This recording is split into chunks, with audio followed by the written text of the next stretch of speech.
Vani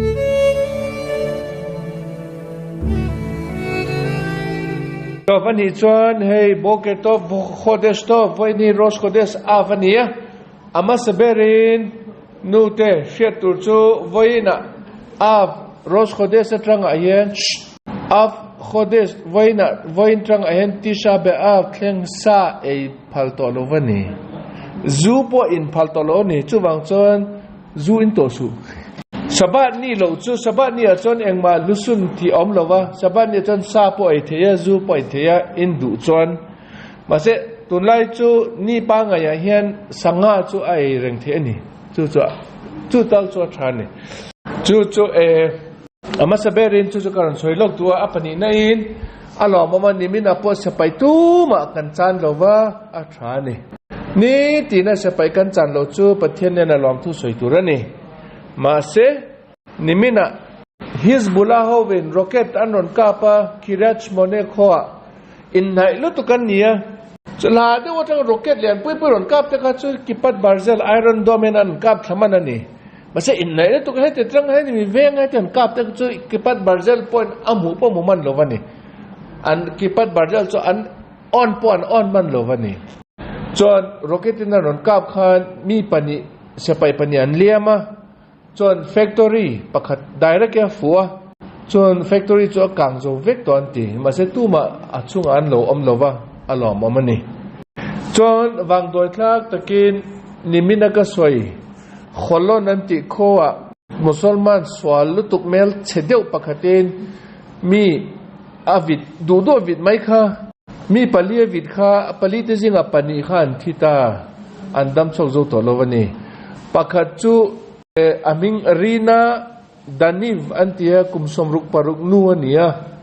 apasal pa damlo na salut apasal pa vita an vit khatuna pon ni khoshe manglo hen ala oma nimina khan an pui kha an phum ta ni nimina khan chu an phum na khan apasal kha ambulance in an ron swai achan cha an pui ta tura kadis swai tal kha angai thla du ani ome choma cha at triple thelawa atrong potrong thelawa ambulance an non soin khuma khanan mutiren anupui than bula khana hamla khai anani avan swal musulman ho wi chu khai pakhat chok athi chu bas alonga alaya upa pakhat anung lama than avita amai kum som sari velania tun thengain amingan la shelo choma cha amingan la soilo vanti ama po nimina an phum ta dai mai ni chon mi vit tu pa musulman pa cho amhing chu Omar Ode ania ama po nimena ambulance an throi khan damdoi in thengman lovina thitan ti a thai chu tal chu thai tak ka soi mai yang chon Gaza rali tulai anlakal charcha nim ase claimin tulai chu enge are to dewa Hamaso po atam vak to lo niang ti mayang tulai thu hi tam to lema se nimina khan sepai hovin duty operation anti nine school pakhathi an muwa la de otangin arukin an en thakan school chunga khan terrorist hoyan omani ti khan mutani chon thadewin anen an nga kani ma se naw pang school naw pang omlo tu ma omlo ti an shet khan air force ten kovin school khan bomb ta dai maya chon apok topa pok thut ta chon a bom zo nunga khan an zo en khan terrorist ko mi som pasari vel khan lo thi an mu vekani alo mom lu tukani chuan magdeu pakhat che Gaza le ai gupta hi anrami enkar hen border oma chu na thenani inkar hen tuite engma o an thren turom lo ni hetien ke voi khat kan pet chon ai gupta kan thlengani ngalani enkar khan heria palang ya oma chon crossing lian pui checkpoint oma hemi checkpoint chon ming chu Philadelphia antia himan lai tangin ai gupta tang ne ten thil an englo business ho tata ho jong nang kal da at alien ber polania chu kan sepai ho win tun a hen an thut pha an control ani chu ani le enge omzia amak lutuk khove la mi tam takin Israel sepai te ne na ta hen om to su angai to lo Hamas om to lo nang mani point om angai lo in se pai ho la chok to ro ti in se pai khovel pum puin min norani ai gupta ho poi nang mani se pai omangai lo ke manin ta hian computer kan da anga security camera thatem kan da anga boina omlo na turin hei kan englo ve kan nang mani se pai om khera ngai lo tin Israel kha sok to ro tin an nora ani le khata kan Israel government he te khovel pum puin he mi Philadelphia corridor an tia he mi Philadelphia corridor tan chok to ren min ti hi chu enge thil pakhat om to an tia an ring lal ta ni chu chon se pai ho khan ni tinin an zong char cha chon nimina khan thil pakhat an mu chwaka enge ti chon an manin heten duty an tia checkpoint te kha an thut pha lai khan an noi akhan lei noi akhan puk lian pui alo oma chu an din point a puk chunga fit somvel sang ania motor adu doina kal thiani kha an mu chuak turan lawang khan enang mani hetai ni ro mangai lo wan ti ni chu khat ta khan selovin oho hei ni hi hei kan mu chuak turan du lo wangin om to su min ti ni mo tu na chon kan om tak to don an ti kan chok don lo wa hei mi hi tu na hen thadewin khoyel tran nge khoilai theng nge ti de kan en don na chon adang po kan jong don na chon kan kap chevik don ati kan chok don lo hemi corridor hemi Philadelphia corridor an tia checkpoint om nai chu kan chok don lo wati topani chon ai gup ta ho point eng ma an soi to lo voin chu an nor to lo ram dang pon an nor to lo wani chu ni khovel pu hian khama so chan tran pu ni ti chu chiang ani mak tak ani chon NTO kan finance minister pa Bezalel Smotrich a hoisena atra nimina po ama in ai omja karon soi lenga musulman ho hi Arafat in lo din kha PLO anti te kha tun an PLO ti dolon PA anti to a Palestinian Authority anti government angin an oma an mani budget to recover pumpuin that tenin poisa chair sen lo mak ta doi mak lutuk lasi ho point makan ti zat kha an pe ni chu Israel government khutaron luta chon Israel government an da train chu thatinin Palestinian Authority ti te kha an pe ni achan chu khovelin an mani kha poisa kha direct an pe du lo an ring lo mi puite bula mi puite tran puina turin an atheng lawang ti kha an thre chiang ani chu wang chon Israel government nang mani khutin kan pe nang mani ne ten thatinin an ma mo dung zuin an budget siam kha nang mani ne ron pelu che nang mani ne ten a poisa ka lo pere lo tin Israel ten an dirani direct in khovelin Palestinian one pe du lo an shoi to tek pocket a lut vekanga ami puite tu man an mulawang ti khan she thowani rin lo lut kan mani po she vekani amma kasi en ponita se an mani poisa turi Israel government khutan tap lut ko mani chu kan finance minister Bezalel Smotrich nimina Palestinian Authority ho win nang mani budget ta hian terrorist zudami thawanga loman in pek te ta tur lo poise te po inject tel ve ka sheveka nang mani chon enge project hen ang hen inject ni ma se tu nge in choi ka sheveka azati ka han te in million za velani chu ba chon million za chu ke mani min thana turani chon ke manin kala mayang atin ala chok ta dai mai ani ala chok ka thei Israel tunaral wanga boy jong ho tran puinan kamang don ati top mai ni a thai ama hi chu musulman ho chan hotak takane Bezalel Smotrich ama po ki pa khum ve nia lau nei lo pakhata ni ma po chalu tu kane ki pa khum ho wi chu tak takin an hoi sen jok dai ki pa khum lo ain khovel pu an lau lo an ma ni hian kipa khum lo da ti lo ho chu khovel in enge so yang ti an ngai poi mo me mani kipa khum ho da ti ho chu khovel in enge so an du soi ro se pathian thu ni ke mani ramani so an ke mani rama chon kan ti athabera kan ti tu rani ti pon chu chu ni alo mo mani chon ente Israel tu na hian airplanes thona ho company avayin ti tluk tu soi de Israel tu ma aron lut to lo wani ral omani ramdan ti an shet wang hian tu na hian Israeli ho rampona vacation na kalho kan tang na salutuk to ni ke mani India kalho patunan tang to Delhi boy lutuk to na ni chon transportation minister Miri Regev anti ke mani benem na show min ngai na nu ni tun la mai transportation minister ni voi na amai na soya lungai su invite Israel inon arang table inon thlen na turin karon ngai to don cheti engting ngai to ngatia chu min zo su ni ma se ati dana ron omdon ka sia tia LR tel thona zong itun an government in among don mi ani lo point private in airlines company te ho hi poisan pe an eng lo mai the ni ti kha an tun a hen news aran tlangta chu bang chon kan unau te India raman kala tang te po engtikla ya po thado news en reng tur achan chu Israel government thona non tir ni chon voi li nga ron ti don lovani voi khat che anon ti don na India rama airport a hemini han kan anon kal don na lo omvek ro anon ti mai don na ka khain lo chan chon a boy lu tuk don na ni chu bang chon thado news en thak tu ke po an ka hriat chon karon soi le don ni chu lo ngai thak jala an mani Israel government point mi shilok lovin anon ti mai lovanga hemini a hen heta airport a hen hei thona ron kaldon ti in warning chon ron pe don ani chuan sepaite zinga battalion pakat oma aming chu fir ran tia an ma ni commando te zinga po commando big kan nia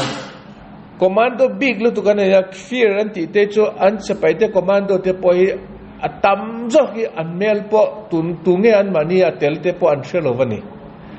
an chan mani commando te zinga po commando lu tu kan nia an ni na tak po government in mi mu tur pan phal to lovani an mani hi tun lai amaka government in ashanin an mani hi training an pe enge an training ber chu rampona ral do dan training an pe ni enge amje chu pakhatina soya keima coming chu ko soi lowang ni ma se rampona training an ti hi Iran kalna turan yanti Iran training Iran Indo tu training an penti hell kan thleng sang to ni kan ni no ain kan lo thleng sang to ma ni mon chon ni min abok American ho foreign minister ti mai ma ni foreign minister ti lo secretary of state an tia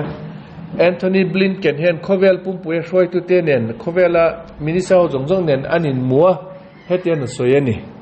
CID report kan don ang choni adikani chon Iran hen voina Monday ni a hen Israeli anon do tranang anti ma se adik don lam chu kan la shelo ni ma se kan report kan voina atran lo point tun ka chung chu thole khatin shet lok lovin thole khatin anon ti don ti chu achiang lu tuk to atini chu bang chon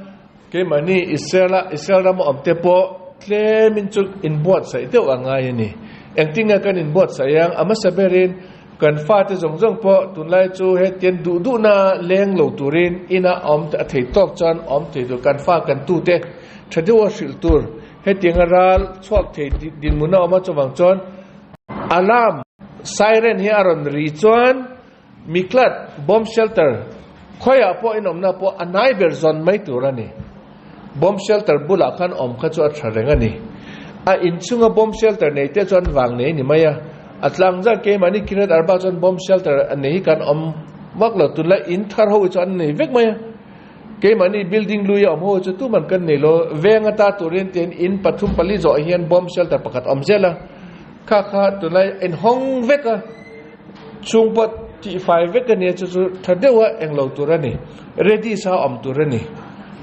chon tun lai ta tur hian sam tehilim cher rengya tha cher tu chu somret pathum tu na ke mani ni tin kan cher pai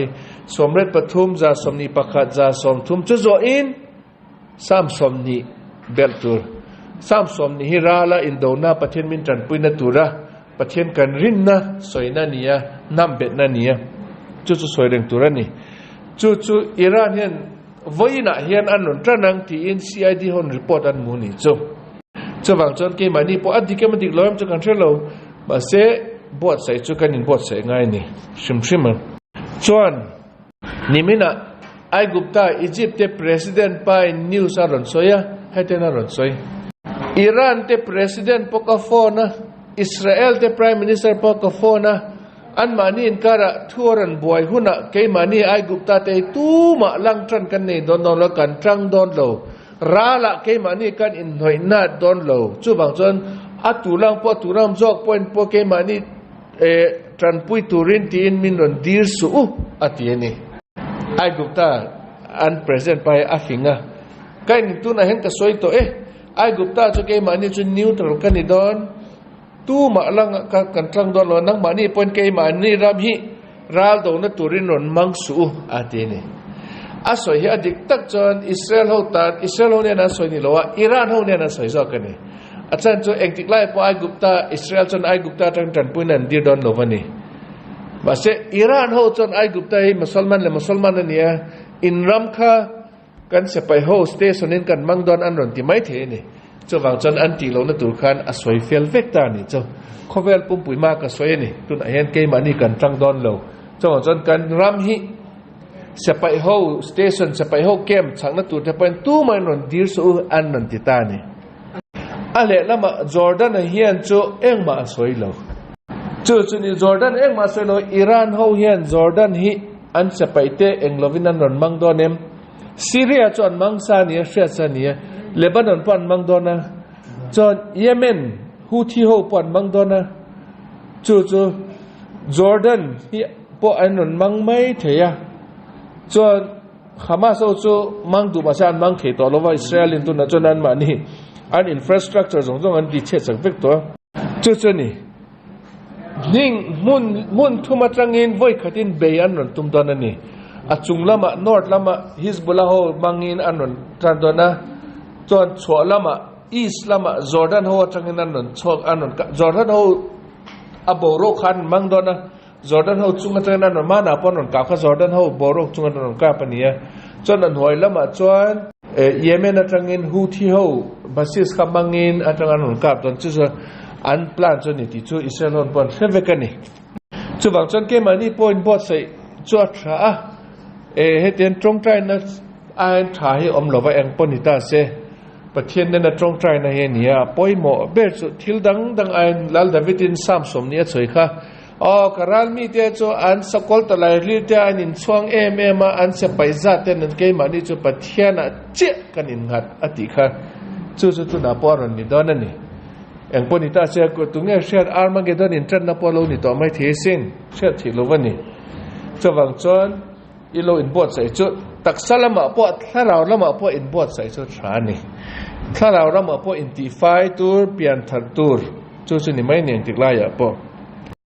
chon tu na hian news kan share darin khovel pum pui hian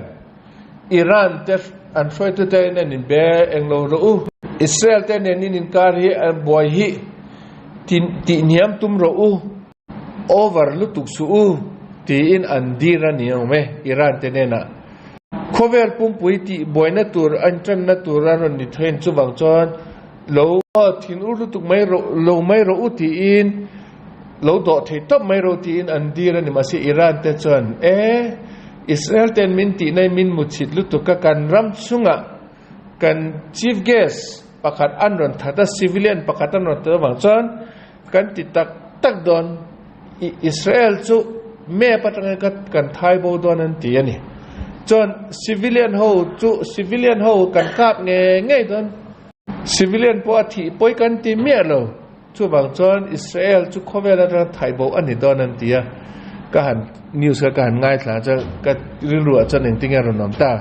lal david in sam som thum pathuma soi kha mi hring te chon du an nga an thil du te tam tok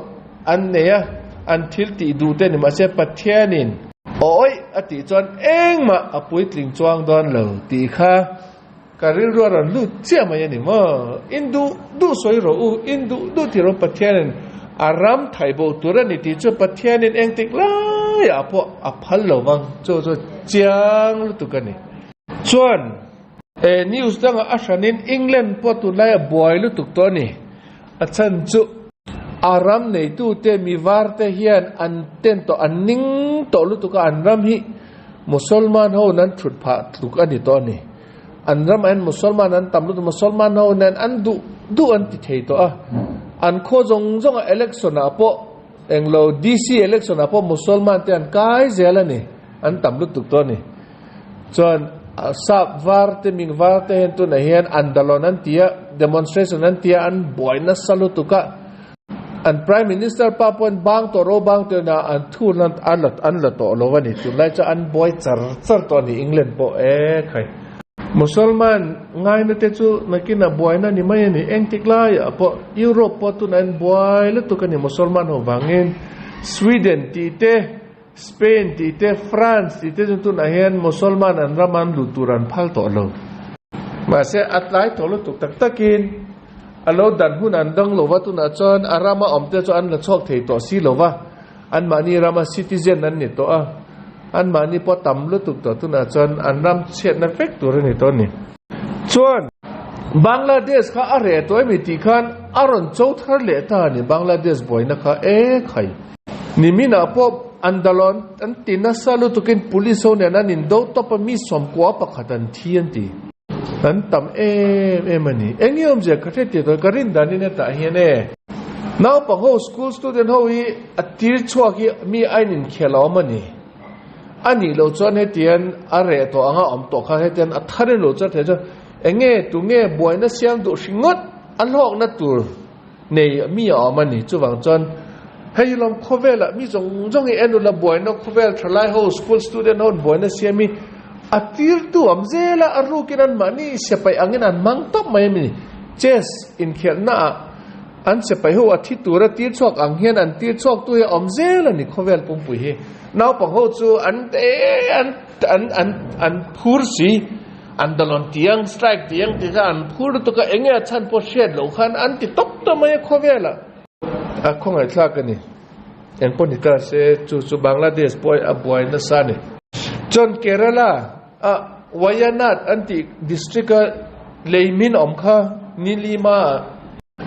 อันนี้ขันนี่ขันมีสวมรุกปัสรีเวลที่ตัวอันที่อันนี้นี่ขันซาเลที่อันที่อันนี้ทุ่มนี่ขันจันฮีเลสวมเรียดกันไก่ชอกตัวรองอันที่วัยน่าเฮียนขันเอ็นเลขันมีที่ข้าจะทุ่มสมทุ่มปลีอันไก่ชอบตัวนี้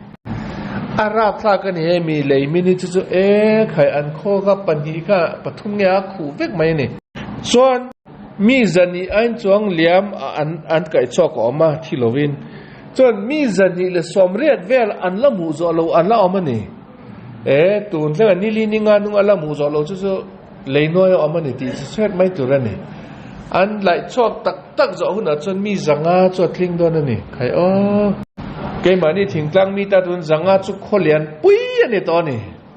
โคลอสีเทเวลนตัวไม่เท่นี่สังอาจุจนวันนี้รีพอร์ตกระเชียดอันนี้อิมฟาลมณีปุระให้คุกกี้อันเดอร์กราวน์โฮวินไม่เตะโฮคว้าจานะนิมินจานะขันอันเบย์มั้งอันโดวันที่อันจูเอเตกันที่อันคอมิงเตจุยายงังปกปีทำนาปกปีชันติคงบาลปกปีที่เตขันเนี่ยปกปีหรืองดเตขันที่ตานี่จู่อันนี้กับนัสันติจันขวารินันกับปัตไลวาริอันกับปัจจุบันวันจินการะปันลาริดุงไหมที่ยังมาเสตัวมาอธิอัลยามที่จู่นิวสินอันละสวยโลมาอันสวยโลวะเอ็งอมเจียปกันละสวยโลวะนี่ส่วน central government นี่ตุนอาเฮียนเกี่ยมันนี่ทิ้งกลางมี MLA เขา request ข้าอันดงตาอันมุตาเองยามเจติจวนอัสสัมไรฟุลละชกสู้อัสสัมไรฟุลลากชกจวนกูเกี่ยววันที่นั่นตัวนี่ไม่นี่ที่นั่นเจ้าข้าอันมุตาที่เองทิ้งอันฉานังจู่อันละเชลล์จู่นี่ไม่นี่ข้อเวลจู่อิสราเอลมาบ่อยจนข้อเวลน้อมได้เป็นอมเทลงจู่วันติกลายอ่ะพอนี่อิสราเอลมาหาบ่อยจนข้อเวลปุ่มปุยบ่อยนี่ไม่นี่จบางจนวันนี้นิวส์จู่นี่ตัววันนี้เกมันนี่มัวดอนอันนี้อัตอบนี่เนี่ยเซปเทมเบอร์นี่กันอินมูลตอนนั้นมาเสกันสุดที่ชุ่งจงจนมาอันนี้อินอ่ะเตหิลิมกันเชียร์เจลังอ่ะ สมเร็จปทุมซ้ำสมเร็จปทุมซ้ำจาสมนิประคัดซ้ำจาสมทุมเละซ้ำสมนิอัตตมันกันเชียร์ๆนะจนดำตะกินรักแต่พอเอาไม่มอมลมก็เชื่อเราวันมาเสียเราอมตักพอเองปะเทียนินมินเวงเจลเซตู้มาบ่อยนะฮัสนักกันตัวโลนทีเละเหลี่ยมนักกันตัวโลนตัวเรนปะเทียนินมินอมปุยจัดเซจนกันเสไปเตปออันรัลโดเตปอปะเทียนินเราทรานปุยเจลเซอวันติโคเตเราตีเซอันเราเวนเจลนตัวเรนจุจอินกันอุนเอาเตดำโลนเศร้าจงจงพออารมณ์ที่เบราอันนำดมชักนตัวเรนไว้นักกันทิลติจงจงสามกันเฉเตเจริติกันเปียกเตเละประเทศถูกกันสวยเตจงจงจะประเทศมิโลสานสักเจลโรเซจนโคเวลปุ่มปุยินอาร์มาเกดอนจุดฟ้าเตถาจิมิตอตุมตะหุนจนประเทศนั้นอามิปุยเตจงจงจูประเทศนำเต้นกาฟ้าเตนิติจุโคเวลอารังเทเบราอันนติลันจุเกมานี่ปนกันหิดเงยกันหูมันนตุรินประเทศนินดำนามินเปเวกโรเซ